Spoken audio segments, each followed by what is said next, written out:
Good morning and welcome back to True Faith Messenger. Please like, comment, share with your friends and family members. What is up with Catholics and their incense? Is that biblical? Does God approve of that? Let's talk about incense today. Revelation 8:3 says, "And another angel came and stood at the altar with a golden censer, and he was given much incense to mingle with the prayers of all the saints upon the golden altar before the throne. And the smoke of the incense rose with the prayers of the saints from the hand of the angel before God," before the throne of God.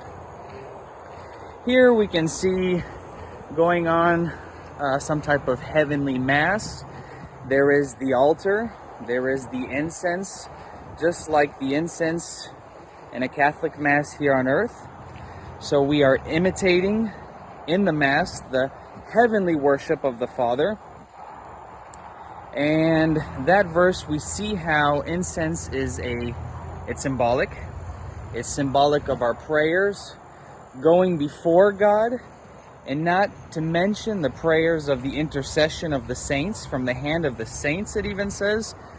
There's a beautiful verse, a beautiful example in our Holy Bible, which is extremely helpful. And we see it pop up a couple times in the Old Testament about incense, the usage of incense in the Old Law and the temple worship. And even King David in his Psalms, Psalm 141:2, "Let my prayer be counted as incense before thee, and the lifting up of my hands as an evening sacrifice." Here we can see that the Catholic view of incense, of prayers before the throne of God, rising before his throne, is the same perspective that King David had in the Old Testament. Incense is only one of many ceremonies and Catholic rituals of worship that are validated by the Bible. In fact, I would say that Catholicism is the only religion that has true biblical worship. Every Catholic church is set up like a temple. It's set up like the temple worship of old. We have the tabernacle, where the real presence of Christ is in the Eucharist. We have the altar where the sacrifice is going on. So some people do worry that incense was used by pagans. And there is evidence of that. Absolutely, it was used by pagans too.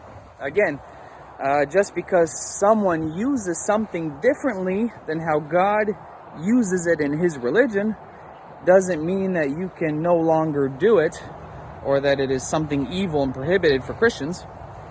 It's the same argument that a lot of our separated brothers and sisters use when they say weird stuff like, I don't know, the Queen of Heaven in Jeremiah that was being worshipped by pagans and the prophet Jeremiah, so therefore you can't pray to Mary. Just because they were worshipping a false god doesn't mean that there is not a real Queen of Heaven, which is Mary. Or just like the King Nebuchadnezzar says that he is the King of Kings in the Bible, doesn't mean that there is not a real, true King of Kings, who is Jesus. So those are sort of set up in a way. Those are one-sided arguments with only the intention of confusing the faithful. The smoke of the incense is seen biblically, as I said earlier, and historically as a symbol of our prayers and our offering to God the Father. It raises into the air, just as we hope that our prayers will be taken up to the throne of God for hearing through the angels. In Catholic liturgical practice, the use of incense has symbolic and ritual significance that enhances a sacred atmosphere of worship. It becomes holy, it becomes separated from our daily life, from things outside of church. There's lots of symbolism. Incense is symbolic of prayers rising to the divine. The rising smoke signifies prayers and the purification of the space of prayer, and the sanctification of the people that are gathered there for the worship. taking place. It is a reminder of the transcendent nature of God. There's historical tradition. The use of incense has ancient roots in the religious worship, including the Old Testament, the Jewish rituals, the early Christian rituals and liturgies. It was used to worship God, God alone, and the temple, in the temple of the Old Covenant, and in the New Temple, the Holy Church, which is the church in the New Covenant. It is also used for the same purpose as it was of old. The practice of using incense in Catholic worship historically can be traced back to the very first century, and again from our Jewish brothers and sisters. These traditions have been preserved within the Catholic Church. Also, our Orthodox brothers and sisters love to use their incense. So when do Christians use incense, one might ask? Incense is typically used during certain parts of the Mass, such as the entrance procession,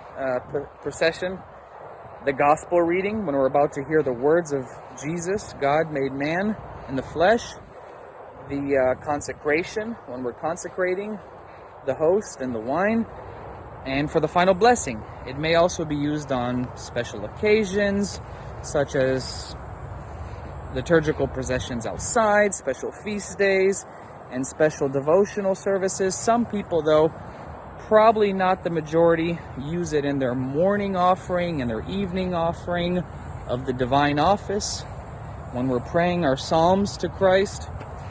And just the action of censing, as they say, the censer, or thurible in Latin, where you're swinging it. It's a ritual gesture that accompanies the prayers and the blessings of the Holy Mass. It's just beautiful.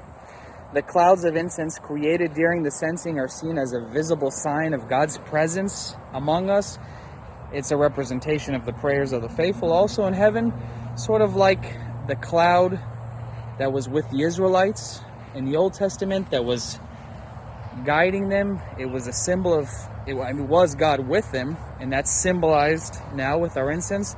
There's something that is just so spiritually deep and holy about the fragrance, the sight of the rising smoke, and the sound of the censer. All of this just creates reverence. It creates an atmosphere within the Holy Church of prayer, meditation, and contemplation. It is just beautiful. It's a beautiful tradition that we have to hold on to. I hope that sheds some light on the beautiful mystical meaning of incense, historically and biblically. And may God bless you guys. Like, comment, subscribe, and until my next video, God bless.